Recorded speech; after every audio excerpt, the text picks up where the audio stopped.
আসসালামু আলাইকুম এভরিওয়ান, কেমন আছেন সবাই? আশা করি আলহামদুলিল্লাহ ভালো আছেন। আমিও আল্লাহর রহমতে ভালো আছি। সো গাইস, কি আর বলবো, দুঃখের কথা। দেশে থাকতে ভাবছিলাম যে গাড়ি চালানোর কাজে যদি বিদেশে আসি তাহলে আলহামদুলিল্লাহ অনেক ভালো থাকবো। কারণ আমি অনেকের কাছেই শুনেছি যে অন্যান্য কাজ থেকে এই কাজটা নাকি অনেক সহজ এবং আরামের। তো ঠিক আছে, অনেক টাকা খরচ করে 2-3 বার, মানে এখন তো জানেন বাংলাদেশে গাড়ি চালানো শিখতে গেলে কত টাকা খরচ হয়। প্রতি মাসে প্রায় 10,000 করে আমার খরচ গেছে। 2-3 বার ট্রেনিং নিয়েছি। ট্রেনিং নেওয়ার পরে বিদেশে আসলাম। বিদেশে এসে এইখানেও কিছুদিন ট্রেনিং করাইছে, ওটা অবশ্য বসই করাইছে, যাই হোক। তো ট্রেনিং করে মনে করেন গাড়ি চালানোতে ঢুকলাম। তো পরবর্তীতে আমি যা বুঝতে পারলাম, যায় রে যেখানে এসে পড়লাম ওইখানে মনে করেন আমি গাড়ি চালানোর বিষয়ে না আইসা, ঠিক আছে, গাড়ি চালানোর কাজে না এসে আমি যদি খাদেম কাজে আসতাম তাও অনেক ভালো থাকতাম। কেন বলছি এই কথা? প্রথমত মনে করেন আমি লোক হইলাম ড্রাইভার, আমি কাজ কি করি? প্রথমত কাজ করি দিওয়ানিয়া। আপনারা যারা বিদেশে থাকেন তারা হয়তো জানেন যে দিওয়ানের কাজটা কীরকম। সন্ধ্যা থেকে শুরু করে প্রায় রাত 12টা 1টা, মাঝে মধ্যে 2টা বাজে। আর এটা তো গেল একটা। আর আরেকটা আছে কাজ, সেটা হলো হুসেনিয়া। আপনারা অনেকেই হয়তো অনেক জায়গায় নাই এই কাজটা, কিন্তু আমাদের এখানে আছে। আর যখন হুসেনিয়া হয় রে ভাই, হুসেনিয়া অবশ্য সবসময় হয় না, নির্দিষ্ট একটা টাইম থেকে ওই টাইমে হয়। আর এমনি মাঝে মাঝে মাসে 2-1 বার হয়, 3 বার হয়, এরকম। কিন্তু যখন হয় ভাই, ভীষণ কষ্ট, অনেক কাজ। তো এটা তো গেল 2টা। 3 নম্বর হলো বাসায় আছে গার্ডেন, আছে একটা বাগান। ওই বাগানে যদি আপনার রাস্তার সাথে বাগান, তাহলে তো মনে করেন বাতাসে আসে কি, পলিথিন আসে, টিস্যু আসে, এটা সেটা।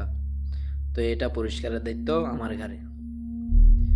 আবার বাগানে পানি দেওয়া, তারপর হলো পার্কিং স্পেস ধোয়া। ওইটা নয় বুঝলাম, এটা ড্রাইভারের কাজ। পার্কিং স্পেস, বাসার গাড়ি, এগুলো ধোয়া ড্রাইভারের কাজ, এটা আমি জানি। তো এটা নয় করলাম। তো তাহলে কাজ গেল কয়টা? 3টা। একটা হলো দিওয়ানিয়া, একটা গেল হোসেনিয়া, একটা হলো বাগানের কাজ।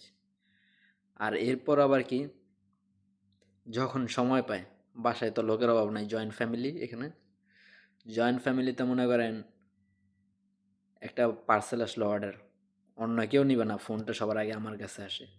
আরেকটা কিন্তু লোক আছে যে গাড়ি চালায়, কিন্তু তারাই দিবে না, কারণ সে একটু অত বয়স্ক না, মোটামুটি কম, ধরেন কত হবে, 45 এরকম বয়স হবে। কিন্তু লোকটা আবার হইলো মারাঠি, ভীষণ চালু লোক। সে কি করে, এমনি দেখে, উম, মানে কি, ওর শরীর ব্যথা, সে কিছু করতে পারবে না, সিঁড়িতে উঠতে পারবে না, এটা সেটা এরকম করে মানে বুঝাই দিছে। তা এখন কি হয়, কিছু হলেই মালিক কারে ফোন দেয়, আমারে। এই হলো প্যারা। তো এখন একটা পার্সেল আসলে আবার মাঝে মধ্যে ভাই অনেকগুলো করে পানি আসে, 20টা 30 কার্টুন এরকম করে পানি আসে, আর অনেক কিছু আসে। ওগুলো আমার এখানে নিয়ে যেতে হয়। যদিও গতকাল পানি আসলো তখন আমি ওরে নিয়ে উঠাইছি, ডাকছি যে ভাই চলো। তাও আবার আমি একটু মিথ্যা বলছি যে ভাই চলো, ম্যাডাম বলছে 2জনরে নিয়ে যেতে। তারপর মনে করেন যে 2জন মিলে নিলাম। তো এই হলো অবস্থা এখন। মানে আপনি হতে পারে ভাবতে পারেন যে হ্যাঁ, গাড়ির কাজে আসলে ভালো থাকবেন, কিন্তু ভাই এটা সব জায়গায় না। কিছু কিছু জায়গায়, অনেক জায়গায় লোক ভালো আছে ড্রাইভিং কাজে, আবার কিছু কিছু জায়গায় এই যে আমার মতো পুরাই প্যারায় আছে। কিছু করার নেই, এটাই বিদেশ। অনেকে আমি জানি ভিডিও দেখে অনেক কথা বলে যে ভাই না করলে ছেড়ে দাও। ভাই মানুষ তো আসে এক কাজে, ঠিক আছে, আপনি যেই কাজের জন্য আনছেন সেই কাজের টাকা দিচ্ছেন, ঠিক আছে না? এরপর যেটা এক্সট্রা করাচ্ছেন ওটার জন্য যদি এক্সট্রা দিতেন তাহলে মনে করেন নিজের সান্ত্বনা দেওয়া যেত, তাই না? তো কিছু মানুষের ভাই কখনোই নিজের কথা বোঝানো যায় না। তো তাদের বুঝাইতেও চাই না। বাস তারা ভিডিও দেখে মনে করেন ঈশা একটা কমেন্ট মাইরা দেয়, এমন উল্টাপাল্টা কথা বলে দেয় যে গায়ে লেগে যায়। যাই হোক, এরকম অনেক লোক আসবে যাবে। ইগনোর করা শিখে গেছি ইনশাল্লাহ। সবাই দোয়া করবেন যেন যে কয়দিন থাকি যেন ভালোভাবে থাকতে পারি। আর আপনারা যারা প্রবাসী আছেন আমার মতো, আপনাদের জন্য দোয়া রইল। আপনারা ভালো থাকেন, ভালোভাবে কাজকাম করেন। আল্লাহ আপনাদের ভালো রাখুক। আসসালামু আলাইকুম।